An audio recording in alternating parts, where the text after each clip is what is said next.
नमस्कार, मैं रवीन कुमार। एक आदमी था जो हमेशा सादगी की बात करता था। कहा जाता है कि उसके पास स्मार्टफोन तक नहीं था। वह टोयोटा गाड़ी में चलता था और कहता था कि उसे दिखावा पसंद नहीं। लेकिन अब इसी आदमी की कंपनी को लेकर बहुत बड़े सवाल खड़े हो गए हैं।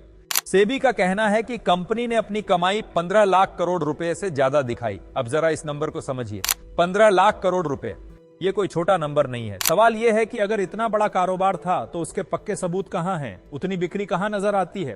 उतना काम कहां दिखाई देता है? लेकिन कागजों में ये आंकड़े दर्ज हैं और ये बात मैं नहीं कह रहा, ये सेबी कह रही है। सेबी यानी वो सरकारी संस्था जो शेयर बाजार पर नजर रखती है। सेबी ने अपनी एक 109 पेजेस की रिपोर्ट में ये बातें लिखी हैं और उनके साथ कई रिकॉर्ड्स और डॉक्यूमेंट्स का भी जिक्र किया है। लेकिन यहां एक और बात ध्यान देने लायक है। LIC ने भी इस कंपनी में पैसा लगाया हुआ था। LIC यानी वो बीमा कंपनी जहां करोड़ों लोग अपनी मेहनत की कमाई जमा करते हैं। यानी ये मामला सिर्फ एक कंपनी तक सीमित नहीं रहता। इस कहानी में आम लोगों का पैसा भी जुड़ा हुआ नजर आता है और इसी वजह से ये पूरा मामला और भी ज्यादा अहम हो जाता है। ये सिर्फ एक कंपनी की कहानी नहीं है, ये उस पूरे सिस्टम की कहानी है जिसके भरोसे लोग अपना पैसा लगाते हैं। और इसी कहानी से समझ आता है कि हमारे फाइनेंशियल सिस्टम में गड़बड़ कहां कहां हो सकती है।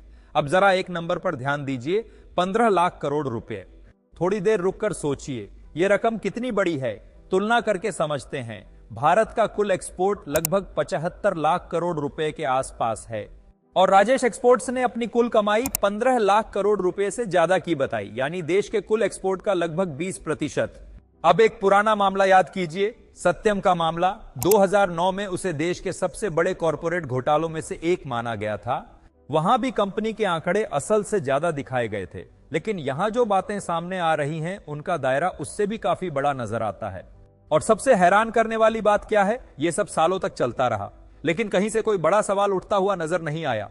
लेकिन असली सवाल सिर्फ ये नहीं है कि एक कंपनी पर गड़बड़ के आरोप लगे हैं। असली सवाल यह है कि सिस्टम ने काम क्यों नहीं किया? LIC ने पैसा क्यों लगाया?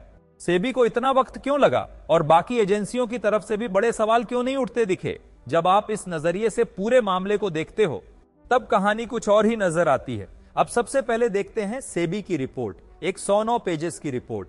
उसमें लिखा है कि राजेश एक्सपोर्ट्स ने अपनी कुल कमाई का 97 से 99.8% हिस्सा गलत तरीके से दिखाया। ये सेबी के अपने शब्द हैं, स्क्रीन पर आप खुद देख सकते हैं। सबसे पहले समझते हैं कि राजेश एक्सपोर्ट्स आखिर है क्या। इस कंपनी के पीछे दो भाई हैं, राजेश मेहता और प्रशांत मेहता। इनका परिवार गुजरात के राजकोट से बेंगलुरु आया था। शुरुआत गहनों के काम से हुई, फिर धीरे धीरे ये लोग सोने के कारोबार में आ गए। 1989 में कंपनी बनी और 1995 में यह पब्लिक कंपनी बन गई, यानी आम लोग भी इसके शेयर्स खरीद सकते थे। फिर 2015 में एक बहुत बड़ी डील हुई। राजेश एक्सपोर्ट्स ने स्विट्जरलैंड की वेलकम्बी कंपनी को खरीद लिया। बताया गया कि इस डील के लिए लगभग $400 मिलियन दिए गए। आज के हिसाब से ये करीब 3800 करोड़ रुपए बनते हैं। वेलकम्बी दुनिया की बड़ी गोल्ड रिफाइनरी कंपनियों में से एक है। सीधी भाषा में समझे तो गोल्ड रिफाइनरी वो जगह होती है जहां कच्चे सोने को साफ करके इस्तेमाल के लायक बनाया जाता है। इस कंपनी को खरीदने के बाद राजेश एक्सपोर्ट्स का नाम अचानक बहुत बड़ा हो गया। कंपनी की कमाई तेजी से बढ़ती हुई दिखने लगी। राजेश मेहता भी अमीर लोगों की लिस्ट में नजर आने लगे। 2015 में कंपनी ने 130 टन सोना एक्सपोर्ट करने का दावा किया। यह अपने आप में बहुत बड़ा आंकड़ा था। टीवी चैनल्स और अखबारों में एक तस्वीर बन गई, एक ऐसे आदमी की तस्वीर जो छोटे स्तर से शुरू हुआ, मेहनत के दम पर आगे बढ़ा और फिर दुनिया की बड़ी गोल्ड कंपनियों में जगह बना ली। सुनने में यह एक बेहतरीन सफलता की कहानी लगती है और अगर बात यहीं तक रहती तो शायद किसी को ज्यादा सवाल पूछने की जरूरत भी महसूस नहीं होती। लेकिन फिर सेबी ने कंपनी के रिकॉर्ड्स देखने शुरू किए और यहीं से कहानी ने एक नया मोड़ लिया, यहीं से पिक्चर बदलनी शुरू हुई। अब आते हैं उस हिस्से पर जहां सेबी की जांच ने कई बड़े सवाल खड़े किए। सेबी के मुताबिक राजेश एक्सपोर्ट्स की लगभग 99% कमाई एक दूसरी कंपनी से दिखाई गई। इस कंपनी का नाम है ग्लोबल गोल्ड रिफाइनरीज। ये स्विट्जरलैंड में रजिस्टर्ड कंपनी है। अब जरा ध्यान से सुनिए, सेबी की जांच में कुछ ऐसी बातें सामने आई जो काफी हैरान करने वाली हैं। इस कंपनी के हिसाब किताबों की ठीक से जांच नहीं हुई थी। इस कंपनी की कोई फैक्ट्री सामने नहीं आई और इस कंपनी का असली कारोबार भी साफ तौर पर नजर नहीं आया। लेकिन इसके बावजूद सबसे बड़ी कमाई इसी कंपनी के नाम से दिखाई गई। यहां तक कि कागजों में इसका कारोबार वेलकम्बी से भी कई गुना बड़ा नजर आता था। और इन्हीं आंकड़ों को जोड़कर राजेश एक्सपोर्ट्स ने अपनी कुल कमाई 15 लाख करोड़ रुपए से ज्यादा की बताई। अब इसे और आसान भाषा में समझिए। एक ऐसी कंपनी जिसकी जांच पूरी तरह साफ नहीं है, जिसकी फैक्ट्री का कोई पक्का पता नहीं चलता और जिसका कारोबार भी साफ नजर नहीं आता, उसी कंपनी के नाम पर सबसे ज्यादा कमाई दिखाई गई। सेबी का कहना है कि भारत में जो पक्का और जांचा हुआ कारोबार नजर आता था, उसके मुकाबले ये आंकड़े बहुत बड़े थे। यानी कागजों में बिजनेस बहुत बड़ा दिख रहा था, लेकिन उसके सपोर्ट में उतने मजबूत रिकॉर्ड नजर नहीं आए और यहीं से मामला और गंभीर हो जाता है। सेबी ने अपनी रिपोर्ट में एक और कंपनी का जिक्र किया। इस कंपनी का नाम था एफ्लुएंस। रिकॉर्ड्स में दिखाया गया कि एफ्लुएंस के साथ लगभग 11,000 करोड़ रुपए की खरीद और उतनी ही बिक्री हुई, लेकिन जब बैंक के रिकॉर्ड देखे गए तो वहां पैसों की वैसी आमद जामद नजर नहीं आई। और फिर एक और हैरान करने वाली बात सामने आई। एफ्लुएंस की तरफ से कहा गया कि राजेश एक्सपोर्ट्स के साथ उनका कोई कारोबारी लेन देन हुआ ही नहीं। अब यहां एक सीधा सवाल खड़ा होता है, अगर कोई लेन देन हुआ ही नहीं तो फिर कागजों में 11,000 करोड़ रुपए की एंट्री कहां से आई? और इसी सवाल के साथ शक और गहरा हो जाता है। अब जरा देखिए कि इस पूरे मामले में सिस्टम का रोल कहां आता है। सेबी ने कंपनी से बार बार कई सवाल पूछे। माल कहां से खरीदा गया, किसे बेचा गया, असली ग्राहक कौन थे, सामान देने वाले कौन थे, कितना पैसा लेना था और कितना देना था। लेकिन सेबी का कहना है कि कंपनी की तरफ से हर सवाल का साफ और पूरा जवाब नहीं मिला। इसी वजह से जांच लंबी चलती रही, 1.5 साल से भी ज्यादा समय तक। अब यहां 3 बड़े सवाल खड़े होते हैं। पहला सवाल, फायदा किसको हुआ? सोचिए, अगर कोई कंपनी अपना कारोबार और कमाई असल से ज्यादा बड़ी दिखाए तो बाहर से देखने पर कंपनी मजबूत नजर आती है, लोगों का भरोसा बढ़ता है, नए इन्वेस्टर्स पैसा लगाते हैं, बड़ी संस्थाएं भी पैसा लगाती हैं और बैंक से कर्ज लेना भी आसान हो सकता है। इस मामले में LIC का पैसा भी लगा हुआ था, बैंकों का पैसा भी जुड़ा हुआ बताया जा रहा है। केनरा बैंक का नाम भी रिपोर्ट्स में सामने आया है।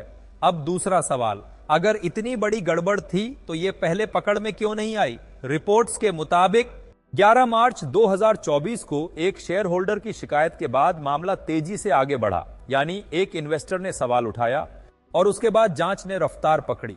अब तीसरा सवाल, जो लोग निगरानी करने की जिम्मेदारी वाले पदों पर बैठे थे, उन्होंने पहले इस तरफ ध्यान क्यों नहीं दिया? और यही वजह है कि इस मामले पर सियासी सवाल भी उठ रहे हैं। विपक्ष के कई नेताओं ने भी पूछा है कि LIC ने इस खतरे को पहले क्यों नहीं देखा, और यह सवाल पूछना गलत भी नहीं माना जा सकता।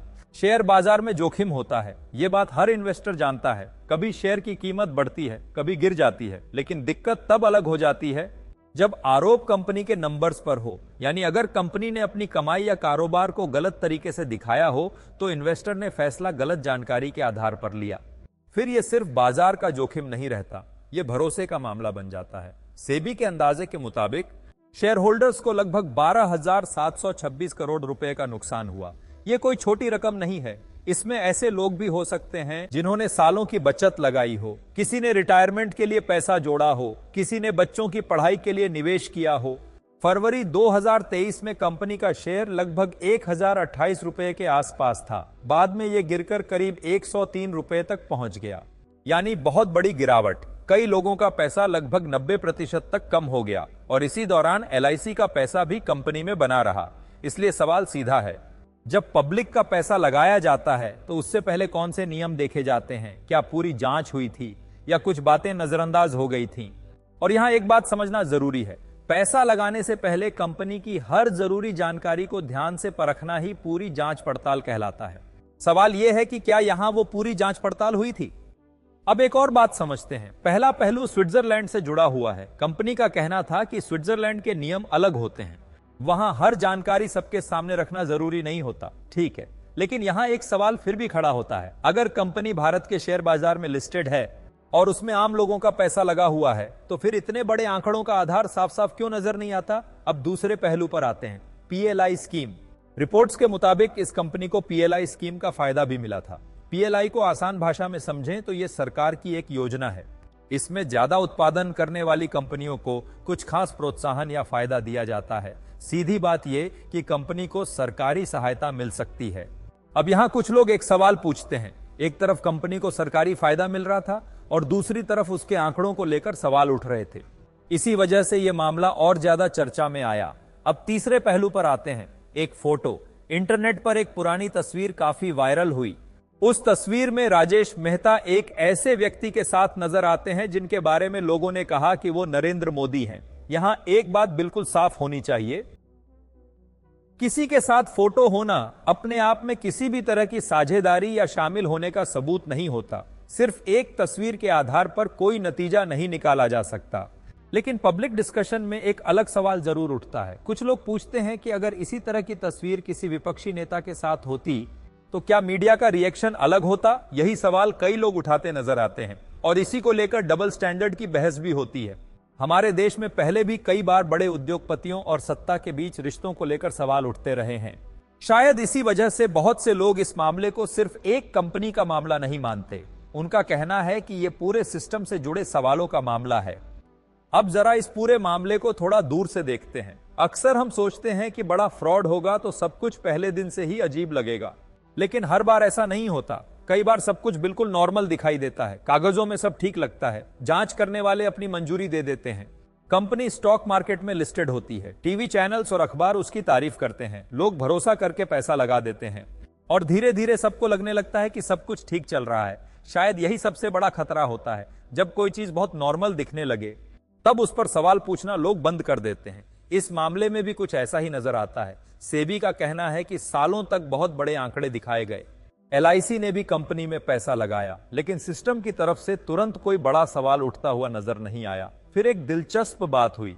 एक आम शेयर होल्डर ने सवाल उठाया, उसने ईमेल भेजा, उसने शिकायत की और उसके बाद जांच आगे बढ़नी शुरू हुई। जरा सोचिए, एक आम निवेशक को शक हुआ और उसने आवाज उठाई। यानी जो सवाल शायद बड़े संस्थानों को पहले पूछने चाहिए थे, वो सवाल एक आम आदमी ने पूछ लिए। और शायद यही इस पूरी कहानी का सबसे अहम हिस्सा है। बाहर से सब कुछ सीधा साधा दिख रहा था, लेकिन अंदर के आंकड़े कुछ और ही कहानी सुना रहे थे। अब सवाल यह है कि यहां से आगे क्या हो सकता है। फिलहाल 3 संभावनाएं नजर आती हैं। पहला रास्ता, सख्त जांच। सेबी की रिपोर्ट के बाद दूसरी एजेंसियां भी मामले को देख सकती हैं, जैसे ED, CBI, इनकम टैक्स और अन्य एजेंसियां। कंपनी के हिसाब किताबों की गहरी जांच हो सकती है। इस तरह की जांच में देखा जाता है कि पैसा कहां से आया, कहां गया और रिकॉर्ड्स कितने सही हैं।